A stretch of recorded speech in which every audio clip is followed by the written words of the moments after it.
Did Fani Willis break the rules with her relationship with a prosecutor? Experts weigh in. The Root asked leading legal ethics experts about the ethics of Fani Willis' relationship with fellow Trump prosecutor. What they said might surprise you.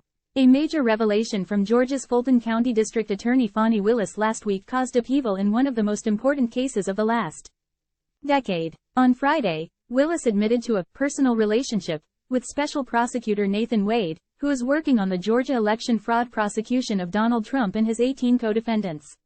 They both claim that the relationship only began after he was brought on to the case.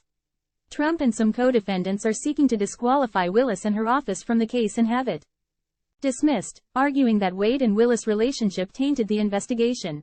In a 176-page filing, in which she acknowledged the relationship, Willis denied claims that the case was tainted, calling allegations that she in any way profited from hiring Wade meritless.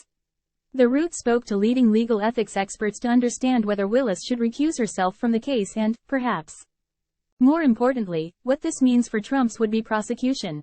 New York University law professor emeritus and legal ethics expert Stephen Gillers said that based on everything we know, there's no cause to remove Willis from the case. There are no conflict or ethics issues that could support removing her as prosecutor, says Gillers. There's no justification for that argument. Gillers says it's been disappointing to watch the narrative circulate that Willis should be disqualified over the relationship. It's more than disappointing to me that this idea that disqualification is warranted based on what we know keeps getting recirculated, not only by lawyers for Trump, but lawyers who speak to the media, he said. This should be shot down immediately as it is in no way a legitimate argument. Paul Henderson, a former San Francisco prosecutor, said that the scandal reminds him of a conversation he had with his mother about the different expectations placed on Black Americans in the workplace. We all make mistakes, he recalled her telling him. Don't let them be intentional because you will be caught, and there will be severe consequences. It will be unfair. But that is your life in this profession as a Black professional. I think that holds true for Fani as well. The bottom line is that none of these allegations merit her removal, he said. Even those allegations, from critics and supporters of the person being prosecuted. None of it speaks to the evidence being used in Trump's case, nor the actual allegations or improper conduct from Donald Trump, he said. Ambassador Norman Eisen, Ret. A senior fellow in governance studies at the Brookings Institute and an expert in law, ethics, and anti-corruption, agrees with Gillers and Henderson that there is no basis to remove her. My initial reaction to the disqualification motion based on my own 3 decades of experience in criminal law was that this is a loser in the court of law. Says Eisen. There's no legal reason for her to step aside. That doesn't mean Eisen agrees with Willis' actions. It's just not smart for 2 prosecutors to have an undisclosed relationship in one of the most important prosecutions facing the nation, he said. Trump's allies have attempted to paint Wade as an unqualified nepotism hire. Eisen says that's patently false. It's a lie that Mr. Wade is not qualified, said Eisen, noting Wade's extensive trial experience. I think both of them are outstanding lawyers.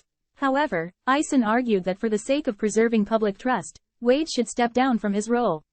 There needs to be some accountability not just in court, but in the court of public opinion to restore public confidence, he said.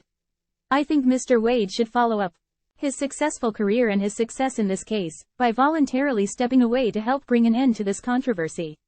Emory University Law School professor and legal ethics expert Edward L. Queen II said that the media attention on the relationship could impact the jury in the upcoming trial against Trump and his co-defendants, even if it's not allowed in evidence. It's in the newspaper. It's on TV. I assume it's on Twitter or TikTok, said Queen. So it's already out there. Queen said that Willis' decision to engage in an undisclosed relationship with Wade was unfortunate, but that she shouldn't recuse herself. The challenge with stepping down is given certain changes in how Georgia is dealing with replacing prosecutors. It could kill the case in a much more absolute sense, he said. Willis stepping down could result in a massive delay, a decision not to appoint a new prosecutor or a decision to appoint someone who is less inclined to follow the case, explained Queen. In the absence of a decision by the judge that this has tainted the case, I don't feel that she should step down, he said. At the end of the day, says Henderson, the real story here is about Trump, not Willis' relationship. Regardless of what Fani did or didn't do, doesn't mean that Trump did not do or engage in illegal activities, he said. And that's the lead story. It's disappointing that the lead story is lost in arguments from pundits and professional distractors talking about all of these other things that are all quite frankly red herrings.